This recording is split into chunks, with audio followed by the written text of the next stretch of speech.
And now back to your regular programming. If you speak better to yourself. You showed up for probably the dumbest conversation we've ever had on this show. Let's have that smile again. Tell me how that happens. Physically should not happen. Relax.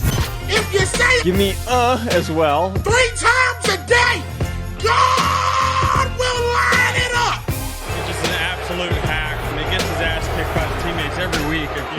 It's just terrible. Welcome back to Hack City. I'm Joe DeLeone. Joining me, as always, my former teammate, former roommate from the University of Rhode Island, Sean Anderson. Today, I almost forgot your name there for a second too, man. It is. I'm running on low fumes because this is post-run.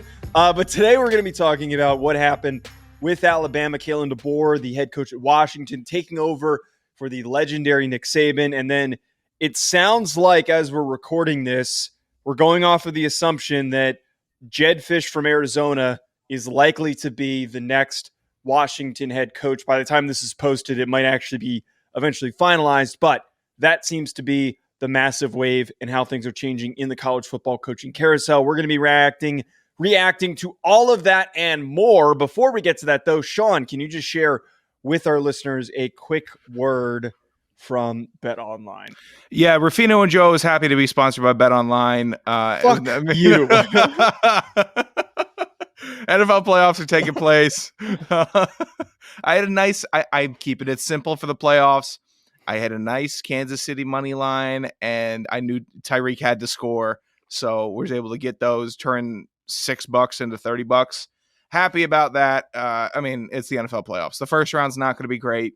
There's going to be some more blowouts. That Bills-Steelers game is going to be ugly. Take the under. But there's plenty of action to mess around with. We got a long weekend. People are going to be watching tons of ball. Head to BetOnline, get into the action. You see all the updated odds. Remember to use promo code BLEAV, B-L-E-A-V, to receive your 50% welcome bonus on your first deposit. BetOnline, where the game starts. Thank you, Sean. It feels really weird. I know that a lot of people are off for Martin Luther King Jr. Day, but it feels really weird that I know that they have the shift because of weather stuff, that there's like a midday-ish game with the Steelers versus the Bills. I don't know about you. That's like a very just like weird feeling going on a Monday. A bit. The weird feeling I'm getting is the shaved face, because I like to just, you put it off 14 days, but this is a familiar sight for a while. For those who don't remember, Sean and I had a beard bet. We're not going to rehash any of that. I lost the bet. I had to keep the beard. After a certain period of time, I started trimming it, even though Sean said I wasn't allowed to do that. I said, you weren't. You, and I did, and I kept it, and I was starting to like it. But then for whatever reason, last week, I was just evaluating. I texted Sean and asked his thoughts on if I just did the mustache. And then I shaved it and only had the mustache. Texted you a picture. You responded with something that was very disheartening, and I knew that I just had to shave the whole thing. So we're back to square one. I'm kind of regretting it. I don't know if I like I think you should have given it one shot for the show, just for the show. But I was having a discussion last night out at a bar, and there was a bigger guy with just the mustache. And if you have dark hair also, if you're a big guy with just a mustache, you're going to look like John Candy. That's what you're going to look like. And you have to be ready for it. And the guy did, and he didn't know about it. And I didn't have the heart to tell him. But he's going to figure that out eventually. And Joe, if you're a slender guy with a mustache, you compared me to Jeffrey Dahmer. John Candy's not a bad thing to get compared to. John Candy was very entertaining individual. Mm-hmm. So I don't think it's a bad thing. Dahmer wasn't entertaining. They keep on making movies and documentaries about him. You know the answer to that, you dick. Don't act like that. Whatever. You're the Dahmer of podcasting. We can get behind this. We've moved past this. This slice up everybody else's takes. This is a year and a half old, this bit, and we've moved past it, and we're not going to rehash it. Analyst. Shut your mouth. All right, let's talk about Nick Saban and the news that has happened. I feel like it's already been passed, so like necessarily reacting to the news of him retiring. Legendary coach has made massive waves in college football. I'm loving all the clips that I keep seeing on social media of him either in press conferences, him in documentaries, whatever it is. It's fun. I love seeing that stuff. Him going at it with Terry and Arnold in practice when they're setting up for drills and all that stuff. Those clips are great. I've seen the Muschamp clip about 100 times since he retired. I watch it the full way through every time because it's just two madmen losing their minds on the sidelines.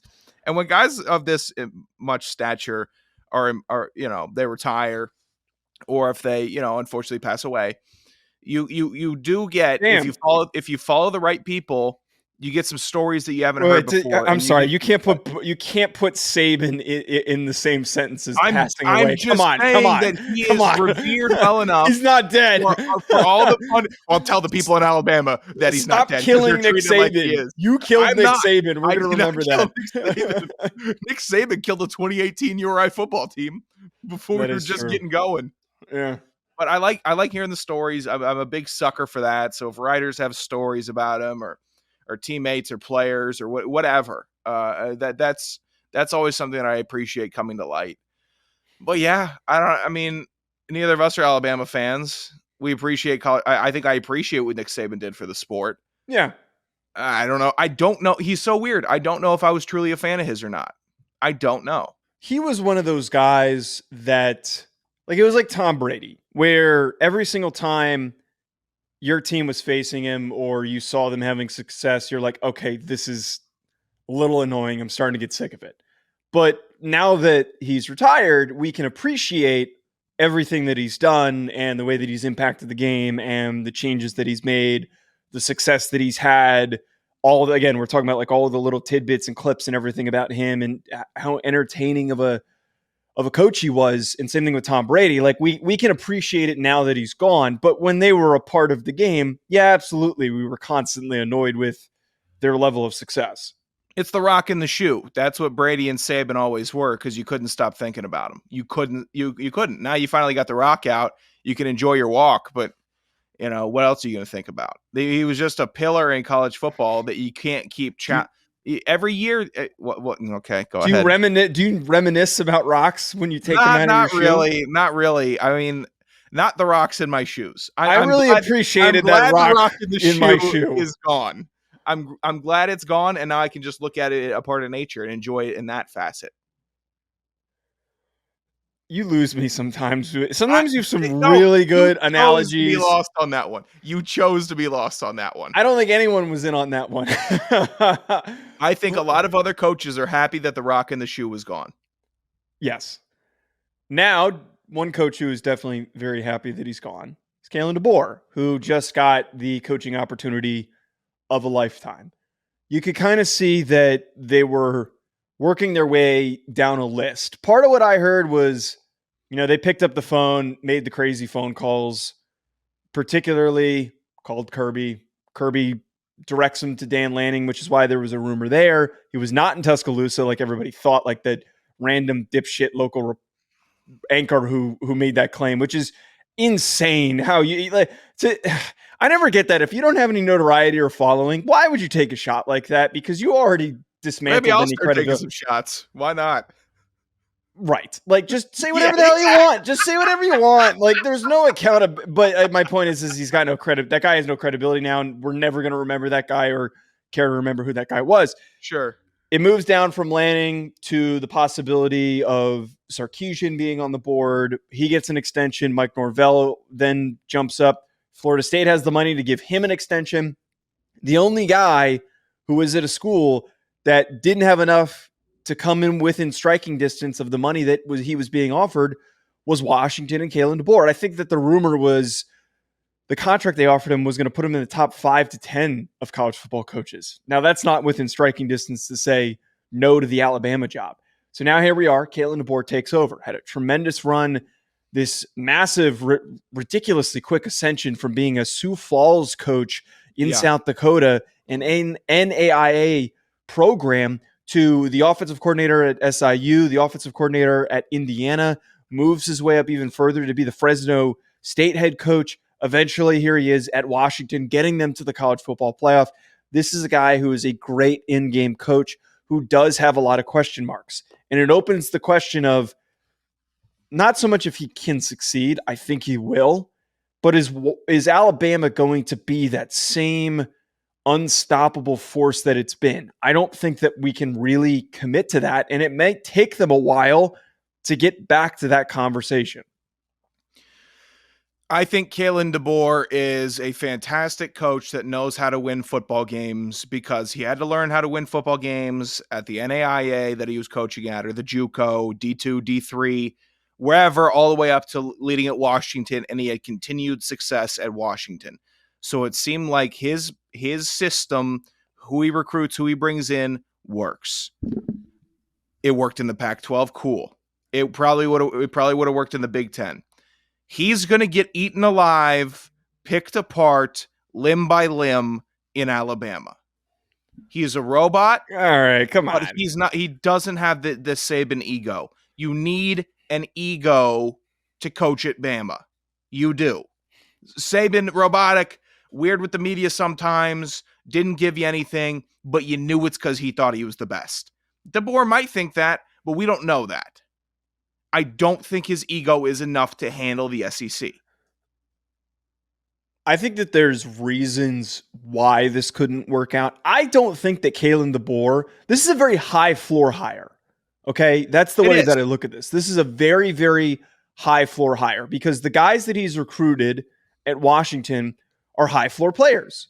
He's developed a couple of them into really talented players, but the rest of that roster were just really quality football players that, as we saw in the national championship game, were not good enough to compete against the best. They just weren't. They were outmanned. They were out physical. They were out strength. They just didn't match up across the board, but they were good enough to run the table in the Pac-12 to beat Texas to get as far as they did. I think that ultimately at Alabama, he's going to be able to have consistent 9, 10, maybe even 11 win seasons. I think that is absolutely on the table because in terms of, and especially because he's bringing his offensive coordinator, Ryan Grubb, with him, that they're offensively going to be really good. And he is a great in-game coach, a phenomenal in-game coach. But we do not have any evidence that he can recruit in the SEC. He has never coached anywhere near the SEC. And on top of that, he's only been at these schools for a couple of years at a time. And the year that he just took Washington to the national championship game, their recruiting class was like in the 30s on most websites. Yeah. So the recruiting part of this is where I think he hits his wall. Maybe he gets up to the 15s, but I don't know if he can get to that Nick Saban level of recruiting that is going to have them in the national championship, SEC championship discussion. And then maybe eventually the frustration kicks in of him not getting over the hump and the fans killing him, that he just makes the jump to the NFL. He seems like a guy that would do that would just say, you know what, I'm ready to move on to the next thing because he's already done it a million times. Yeah, it's definitely stepping up to take the money, filling Saban's shoes. And it's going to be thankless no matter who it would have been. And I think really no matter who it would have been, with the exception of maybe like Kirby Smart jumping in, they get 8 wins next year. That's how I see it going for Bama. Years after that, they can bounce back, rally, and then put together some teams. But next, whatever their win totals are set at, if it's in double digits, I'm smashing the under. If it's at 9, I'm hitting the under. I don't think that, and you track it a little bit better than me, but I've seen enough movement to know that the portal is going to impact Alabama also. That guys are going to want to get out, get with a program that is not restarting. Especially if you're signing up to play without restarting being an intention. And if Saban had those doubts last year and he wanted to give it another run and he was, express and open about it with the recruits, so be it. That's cool. That's something that wouldn't surprise me. And it also wouldn't surprise me if he didn't say it so he could have a better shot and better players to try to win this one. Regardless, the exodus of players is going to hurt. DeBoer having to deal with just rabid madness in the SEC. I really, the Feinbaum callers will shake him to the core. And how could they not? I think you're overestimating how much outside noise some of these coaches. I don't think I'm worried about that. I'm not worried. But you're right. The Feinbaum callers are going to be ridiculous. I'm not worried about DeBoer in game at all. If he gets his team ready to go and they're not going out there losing their minds, getting a penalty every play, which they won't be under a DeBoer system, then they're going to win some games. But that pressure is crazy. That's a crazy amount of pressure in American sports. And it's less pressure than, I don't know how it's possible for college, Joe, for it to be less pressure following up Belichick in New England in the NFL than it is following Saban in college in the SEC. The stakes are way higher. How is that possible? Greatest NFL coach of all time. And now he's leaving the team that he coached for 24 years. And it's just going to be a little, dust in the wind. This is going to be remembered because college football fans don't forget, and they label it the so-and-so years. You've done it plenty of times with Notre Dame, the so-and-so years. Whoever that coach was, you like to work in eras and not year to year. So the Deboer era feels like it's going to be a bad one, knowing how it's setting up. I don't think it's fair to say it's going to be a bad one. I think it's going to be a lot better than you're giving it credit for. You're making it seem like the floor is going to fall out and they're going to be mediocre. I don't think that's on the table. Will, and they will. There is enough money. This isn't Florida that is perennially a mess. This is a program that has a good foundation, and he has Nick Saban to work off of to help him make sure that this transition goes smoothly. Apparently he's keeping the office. Now, is that just for him to use the golf simulator? We'll have to see if there's actually any real impact. I want to talk about, though, now, Sean, that Washington's next move, as we're recording this, it sounds like Jedd Fisch is going to be the next coach at Washington. Possibility for something to change by the time that this is posted. Possibility for this to be completely confirmed by the time this is posted. But let's go on the assumption that he's going to be. Matt Zenitz, 24/7 Sports, has tweeted, Jedd Fisch has started telling people at Arizona that he's accepting the head coach job at Washington. Sources tell Tom Loy and me for 247 Sports. Arizona has a staff meeting set for 4 p.m. Pacific time and a team meeting set for 4:30 per sources. That is usually the most blatant indication of a guy's leaving, unless it's like, hey, everybody, here's ice cream for the day, which is not going to happen. Doesn't happen. He's not Rex Ryan.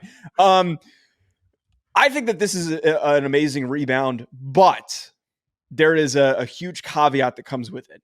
I am not surprised that they were able to pull Jedd Fisch from Arizona. Arizona is in a massive financial shithole. Yeah, I recall reading about it. I don't want to dive too deep in on it because I don't completely remember the details off the top of my head. I think it was misallocation of tuition numbers. It was right. It was basically they had miscalculated their budget and all that stuff because somebody who was tracking it made a mistake, and they held a meeting to indicate that they were in a serious hole, and they needed to make rampant decisions, drastic decisions to make those changes, which cutting sports was apparently on the table. Probably not going to cut football, but they're not going to be able to counter what Washington is probably offering Jedd Fisch. Not a shot. Historically, a much better football program. They've won national championships. My only caveat with this, Fisch is a great coach. He has turned similar vein as Deboer. Turned a program that was bad into a conversation starter very quickly. I'm sure that he's going to take Noah Fifita and McMillan with him to Washington, which would spark things even more. But he is a Florida alum.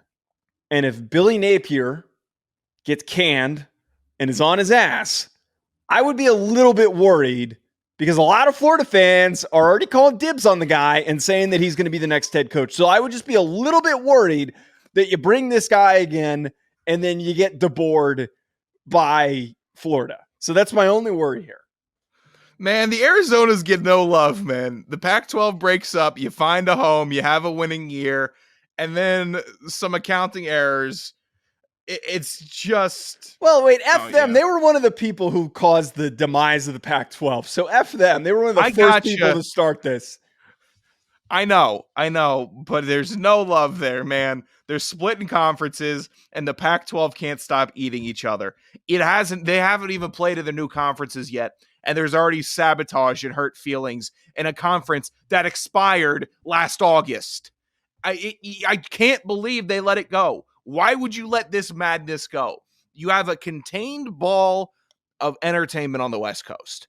They'll make a run every couple years and make it really interesting. One team will. Other than that, you just have batshit and crazy football, coaches moving, always a good feeder system for other places. See, Kalen Deboer to Alabama. And you let it collapse because some goofballs didn't know what they're doing. And now we got all the realignment. Jedd going from Arizona, who a lot of people were impressed by, to Washington, is just rich getting richer. Another example of what the hell is going on in college football. If you wonder what's happening and you're uninformed, coach leaves a good program, more money, more stability. Not something we all wouldn't do, but God, you think the Arizona fans can't get a break. They can't. They can't. Don't worry about this. What are they going to get? They'll be fine. They're not a good they football won't. program. They're not. No, they won't. He was going to be gone no matter what. So he was building a Mizzou-esque team there. He was building a Mizzou that could keep it feisty. That's what I cared about. Okay. From the Washington angle, what are your thoughts on the Washington angle? Because, I really don't give a damn about Arizona. I really don't. Washington being good is way more important for football than Arizona being. They couldn't. We have different priorities. They couldn't keep Rushing, who was one of the top edge recruits, a 5-star, who committed to Arizona. They couldn't keep him committed because Oregon came and plucked the kid. So they weren't going to be good. Jedd Fisch was going to be gone. He was going to go somewhere anyways after this year. It was fun for a little bit. It was a little fun. Why do you hate the fun? Why are you hating the fun? Because I'd rather Washington be good. Because Washington being a good football program is good for college football. They have been historically a very good football team. They've won national championships. I remember the Jake Locker era when he was the starting quarterback there.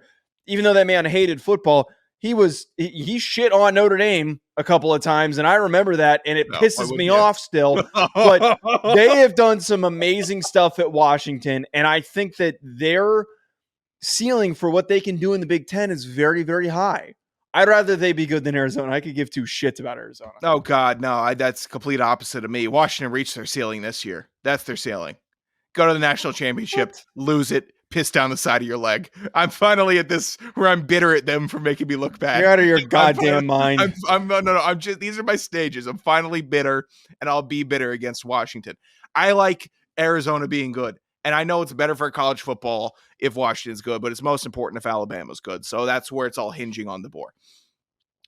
I like it when B-tier teams play hard against the A-tier teams. Arizona was a team that did that. Mizzou is a team that does that. I see a lot of Arizona, what they could have been, in what Mizzou was this year. These are the teams that I like. That's my pocket, Joe. That's my pocket. And maybe I haven't been clear to you up until now. That's where I like resting and seeing who really deserves to be there. Do you have any thoughts on what this means for Washington? Or are you just going to keep hammering home the Arizona stuff where I'm just going to move on? Dumbass. I told you Washington doesn't move the needle for me, but it helps them to not go into total free fall after you lose your head coach and to get a solid guy in there that knows how to run a program. It's not going to be panic mode because you hear this. Your locker room we were both in the locker room. This is a panic mode. Everyone's calling their moms. Everyone's calling their dads. Everyone's calling whoever they can to see what the best move is if. And Washington stopped a lot of those ifs from happening by getting a good coach in there today. Because going in Monday with a bunch of question marks after the holiday weekend, bad scene. It was good to get it locked up today as soon as possible. And I think they got a very good coach. Jedd Fisch is a good coach. He's going to bring some stability after a crazy week. He's a New Jersey guy, by the way. So I'm a big Jedd Fisch fan. He's from the town over. He's from Livingston, New Jersey. So let's not get that. I saw that town over. Yeah, shut your goddamn mouth. Shut it up. Last thing, I just want to random other thought before we close out. I sent Sean this tweet the other day, and I wanted to talk about it. So it was at China from China on Twitter, posted a screenshot. He was playing the Rec in NBA 2K. So for anyone who doesn't know what that is, You have your My Player that you've created, you've built up, you go online, you play with your buddies, and you play against other teams. Usually, for anyone who has played this, you're playing against a bunch of slappies. And Slappies. Slappy Central. There's usually just like one really good guy that's on the other team that will drop 40 on you.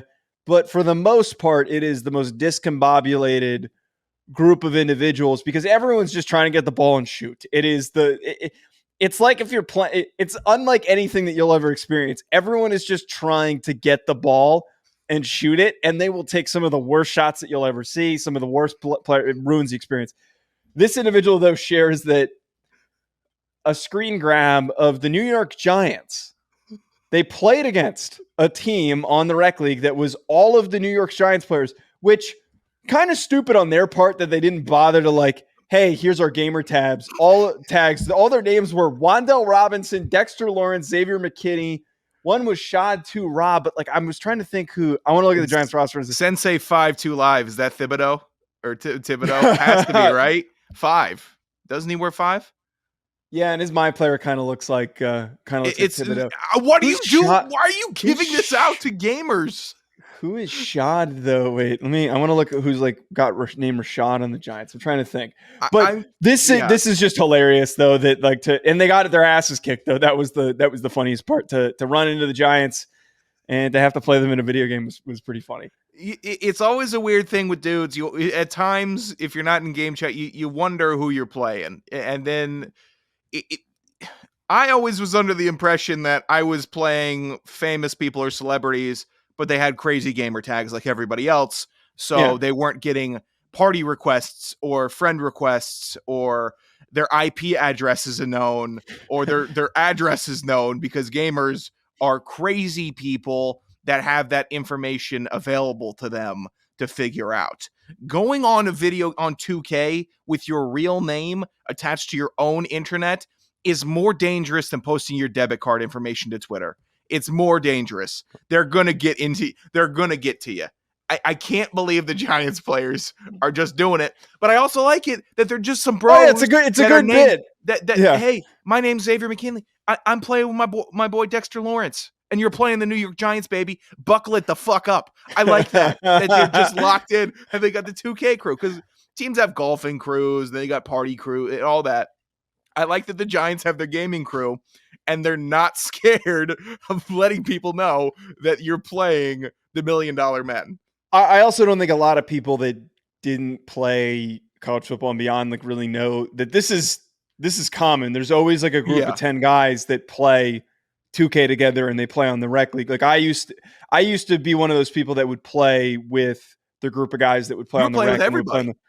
Oh yeah, I used to. Nobody games like athletes. There's nobody that games like football players because they don't like going to class, and then they also don't like doing their homework. So with that, and they don't like getting up and moving for the most part after practice. So it's so everyone, and then Joe couldn't have been more popular when 2K was getting discussed because I was the only one. Man. But and I was talking to Montana about this, who was one of our teammates. We were talking about this randomly yesterday, which is funny. We're talking about this right now.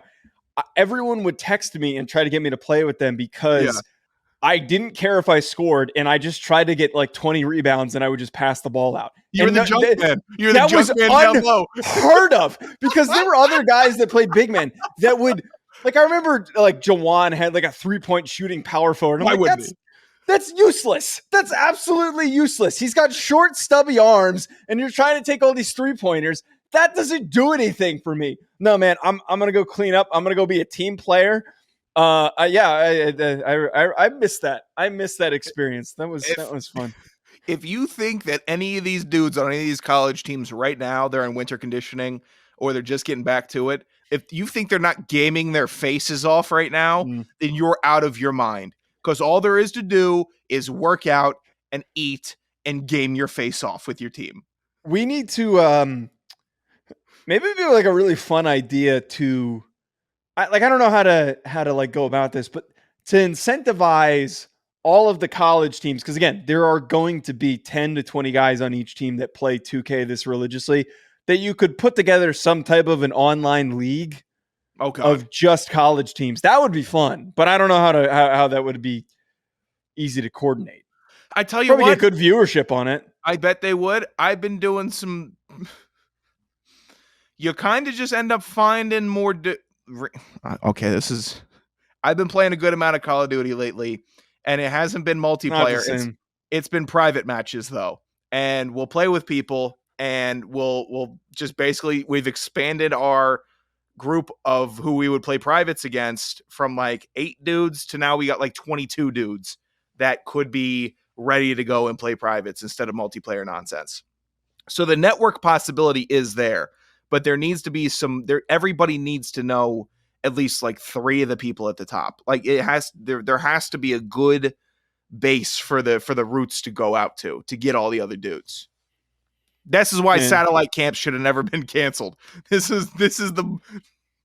why they took it away, Joe, so we couldn't all game with each other. Satellite camp? What do you mean? The satellite camps, the for football. Oh, where come see Harbaugh, come see everybody, and then everybody's paying $50. I went to a satellite camp. I think Harbaugh was there. It was at ODU.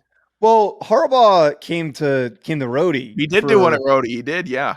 I still was completely blown away. We'll wrap after this. I was completely blown away that all of these kids came out to see Harbaugh. And they all came out to hear him say something motivational or like, hey, if you do this and this and this, maybe you could reach the Big Ten. You can play in the Big Ten. His only words to these kids were, hey, don't get hurt. And then he passed it on to Coach Flem. I've never been so dumbfounded. I was completely Is that mouth true? agape. Well, I've never heard that. I've never heard at the Rhode Island camp? Yeah, I ran the specialist stuff for that camp. Did you really get locked into running that? Oh my god! Oh, I did. My boy Donato was there. He got offered a scholarship afterwards. Yeah, but we were getting ready to do it, and everybody warmed up, and that was all he said. This is bullshit, man. There were like 150 kids there. Don't get hurt. No program has ever put more long snappers on scholarship than Rhode Island, and had more offensive linemen on scholarship drop out or have to leave. Donato's going to the league, so don't act like. I have on good authority. I put him in touch with agents already. He's going. He is the only kid What's that your scouts cut of that, coming big over. man? Nothing, because I'm just being a good person. Why would I get a cut of that? That's not how that works. Sure, man. Agents never get a cut. Middlemen never get a little help. What is he taking? Was he taking you to the draft? No. You know what? I bet the Commanders draft him because they draft long snappers ahead of All-Pro Trey Smith. Cheeseman's garbage. All right, it just stinks. I heard he's a weirdo. All right, at Jedd DeLeone at Sanderson Radio, folks. Enjoy the rest of your week. We'll be back with more.